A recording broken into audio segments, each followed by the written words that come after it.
आज हम बात करेंगे रामायण की कथा की। तो सीता जी छोटी थी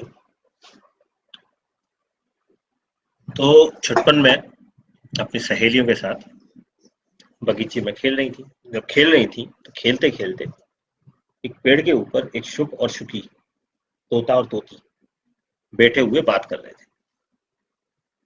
तोता जो है वो तोती को बता रहा था कि भगवान राम जब राजा बनेंगे तो उनकी कीर्ति चारों दिशाओं में होगी और वो उनकी पत्नी जानकी जो है पूरे संसार पे राज करेंगी। कितना अच्छा समय होगा वो, दुनिया में कोई दुख दर्द नहीं होगा, सब लोग मजे से रहेंगे, राम राज्य में रहेंगे।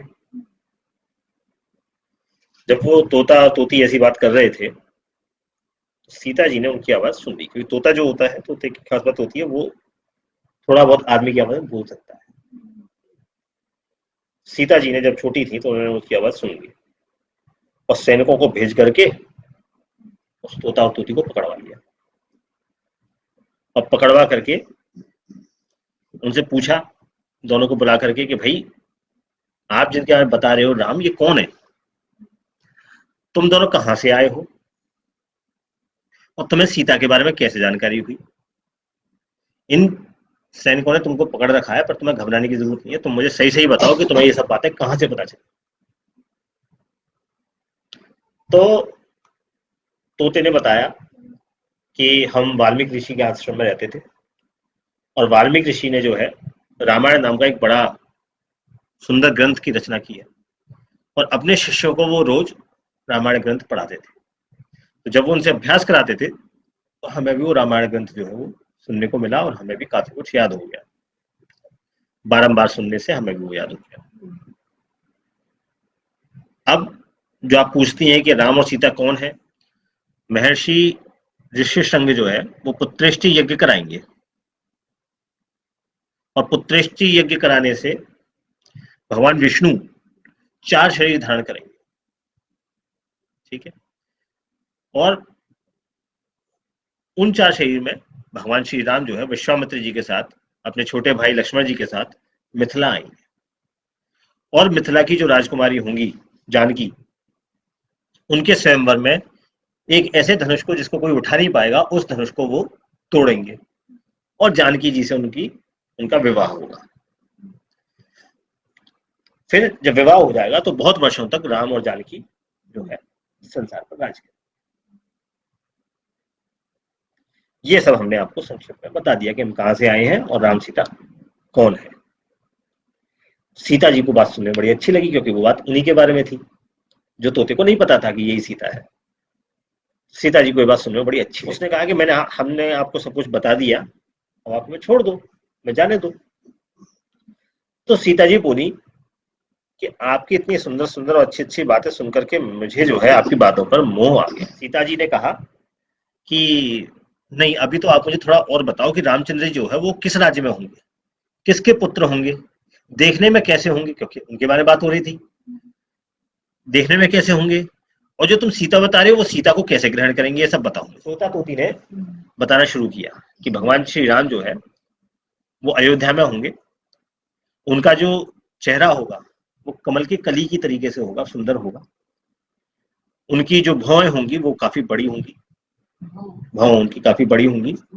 हाँ, गर्दन शंख जैसी होगी, सीना चौड़ा होगा और शोभा से संपन्न होगा। उस पर श्रीवत्स का चिन्ह होगा,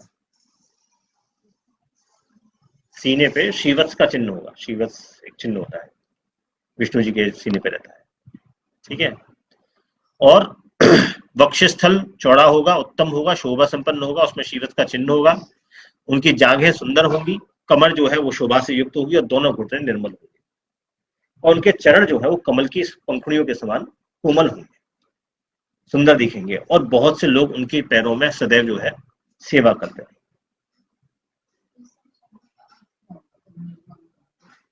कोई गंदगी नहीं होगी, निर्मल मतलब बिना मैल का। ठीक है। जिनके 100 मुख है वो लोग भी श्री राम के गुणों का बखान नहीं कर सकते। हम तो तोता और तोती हैं, हम उनके गुणों का कहां तक बखान करें, हम उनके बारे में क्या क्या बताएं।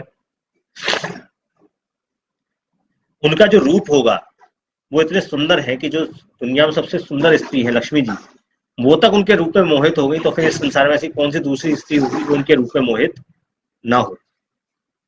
ठीक है। अच्छा, भाव के बारे में जैसे आप बोले, जैसे मेरे बहुत से तो इसमें जो कहा जा रहा है कि भाव घनी होगी, मोटे भाव के लोग मोटी नहीं, बड़ी होगी, मतलब लंबी होगी, लंबा धनुषा। हाँ। ठीक है। तो मैं कहां तक उनका वर्णन करूं, वो सभी प्रकार के ऐश्वर्यों से युक्त रहेंगे। ठीक है। वो जानकी देवी धन्य है जो उनके साथ विहार करेंगी, उनके साथ शादी करेंगी। लेकिन सुंदरी, आप ये बताओ कि आप कौन हो, तुम्हारा नाम क्या है, जो इतनी चतुराई से हमसे भगवान श्री राम के बारे में जानना चाह रही है। तो सीता जी बताती हैं कि तुम जिसे बार बार जानकी कह रही हो, वो जनक राजा की बेटी मैं ही जानकी हूं, और तुम्हारी बातें मुझे सुनने में बड़ी अच्छी लग रही है, लेकिन मुझे इन बातों की सत्यता जाननी है। तो अब जब भगवान राम यहाँ पे आएंगे तभी मैं तुमको यहाँ से छोड़ू, तब तक तुम मेरे राज्य में रहो, आराम से मीठा मीठा खाओ, मौज से रहो, लेकिन अब मैं तुम्हें छोड़ूंगी तभी जब भगवान राम यहाँ पे आ जाएंगे। ठीक है। तो जो तोती थी, वो तोती बोली कि अरे सीता, तुम तो बहुत प्यारी बच्ची हो, हम तो जंगल में रहने वाले जान पक्षी हैं, पेड़ों पे निवास करते हैं, तुम्हारे घर पर तो हमारा रहना नहीं हो पाएगा। ऊपर से मैं गर्भिणी हूं, मैं जो है अपने घोंसले में जाकर के ही अपने बच्चों का पैदा करना चाहती हूँ। एक बार मेरे बच्चे पैदा हो जाएंगे फिर मैं तुम्हारे पास वापस आ जाऊंगी, लेकिन तब तक तुम हमें जाने दो। सीता जी बालहट में थी, बच्चा जैसे जिद पकड़ लेता खिलौने की कि नहीं नहीं, तुम तो जो है मेरे साथ रहो, मेरी सहेली बनकर के रहो। तो जो तोता था वो बोला कि मैं अपनी पत्नी से बड़ा प्रेम करता हूं, तुम इसको जाने दो। तुम अगर इसको जाने दोगी, जब बच्चे पैदा हो जाएंगे तो मैं इसको लेकर के खुद ही तुम्हारे पास आ जाऊंगा। तो सीता जी कहेगी अगर तुम्हें जाना तो तुम जाओ, इसको तो मैं रखूंगी। तोती जो है उसने बड़ी विभिन्न विभिन्न प्रकार से अपनी बात कही कि हमें जाने दो, हमें छोड़ दो, पर सीता जी ने नहीं माना। तो शुक और शुकी जो है, जब उन्होंने देखा कि अब हमें नहीं छोड़ रही है, तो दोनों बड़े दुखी हो गए, और दुखी होकर के शुक जो है वो अलग अलग तरीके की बातें याद करने लगा कि विद्वान लोग सही कहते हैं, आदमी को मितभाषी होना चाहिए, कम बोलना चाहिए, व्यर्थ बोलता है तो चक्कर में फंसता है। न मैं पेड़ पर बैठ करके ये सब बातें कर रहा होता, ना आज हमें ये दिन दुर्दिन देखने पड़ रहे होते। तो कम बोलना चाहिए, आदमी को मौन रहना चाहिए, यही ऋषि लोग बोलते हैं। फिर जो है वो तोता जो है पैरों में गिर करके बड़े रोते हुए फिर से बोला, अरे सुंदरी, तुम मेरी पत्नी को छोड़ दो, मेरी प्रार्थना मान लो, और बहुत तरीके तरीके से विनय करने लगा। जब नहीं छोड़ा तो शुकी बोली कि सीता, अब अगर तुमने हमें नहीं छोड़ा तो मैं तुम्हें श्राप दे दूं। तो सीता ने कहा, अच्छा, धमकी देती है मेरे को, मुझे डर दिखाती है, अब तो बिल्कुल नहीं छोड़ूंगी, तो जो करना तू कर ले। जब सीता जी ने ऐसे कहा बालहट में, तो उसने कहा, शुकी ने कहा कि ठीक है, जिस तरीके से तू मुझे इस समय अपने पति से अलग कर रही है गर्भावस्था में, उसी तरीके से तेरा भी गर्भावस्था में तेरे पति से वियोग होगा। और ये कहते हुए वो राम राम करते हुए वहीं पे मर गई तोती। जब तोती मर गई तो जो तोता वहां था वो बड़े दीन अवस्था में बोला कि अरे सीते, मैं तुझे बताता हूं कि मैं भगवान राम जब अयोध्या में रहेंगे तो मनुष्य रूप में उस अयोध्या में पैदा होऊंगा, और तेरे पति को अलग कराने में मैं ही सबसे बड़ा कारण रहूंगा। और ये कह के वो भी वहां पे मर गए। इस तरीके से सीता जी को जो है वो श्राप लगा उस तोता और तोती का। ये जो कहानी है, ये कहानी पद्म पुराण में लिखी हुई, पद्म पुराण में लिखी हुई। यहाँ पे ध्यान देने वाली बात ये है कि एक तो इस कहानी के हिसाब से रामायण रामचंद्र जी से पहले लिखी जा चुकी थी। ठीक है। और यही वजह थी कि लोगों को पहले से पता था, जो ऋषि लोग थे उनको पता था कि रामचंद्र जी कौन है। ठीक है। जब वाल्मीकि जी ने वो कहानी लिखी तो उन्होंने उस कहानी का अंत जो है वो नेगेटिव नहीं किया, दुखात्मक नहीं किया, उसको वहीं पे छोड़ दिया कि ठीक है भाई, दोनों की शादी हो गई, दोनों वापस आ गए रावण के यहाँ से और सुख से रहने। वहां पे उन्होंने अपनी कहानी का दी एंड कर दिया, रामायण का दी एंड वहां पे हो गया। ठीक है। फिर जब लोग कहते हैं कि भाई रामचरितमानस में तो इसके आगे की भी कहानी है, उसके बाद उनका वनवास भी दिखाया गया है, लव कुश भी दिखाए गए हैं, उसके आगे की भी कहानी है, तो ये प्रक्षिप्त है। प्रक्षिप्त मतलब जानबूझ के गलत इरादे से डाली गई है, वास्तव में ऐसा हुआ नहीं था। ठीक है। लेकिन प्रक्षिप्त हम उस चीज को कहते हैं जहां पे कोई एक ग्रंथ है, उस ग्रंथ के अंदर ही हमने चेंजेस कर दिए। रामचरितमानस जिसने लिखी उसने रामायण में चेंज नहीं किया। रामायण तो वाल्मीकि जी की कृति है, ऐसा नहीं कि वाल्मीकि जी की कृति पहले 200 श्लोक की थी, फिर 300 श्लोक की होगी और 100 श्लोक उसमें बाद में किसी ने डाल दिए, ऐसा नहीं। रामचरितमानस जो लिखी गई वो अपने आप में एक अलग ग्रंथ है। ठीक है। उसमें ये विचार वर्णन है कि भाई ऐसा ऐसा हुआ था। रामायण में ये चीज नहीं लिखी हुई है, उसमें राम सीता का वियोग नहीं है रामायण में, असली रामायण वाल्मीकि रामायण रामचरितमानस में है।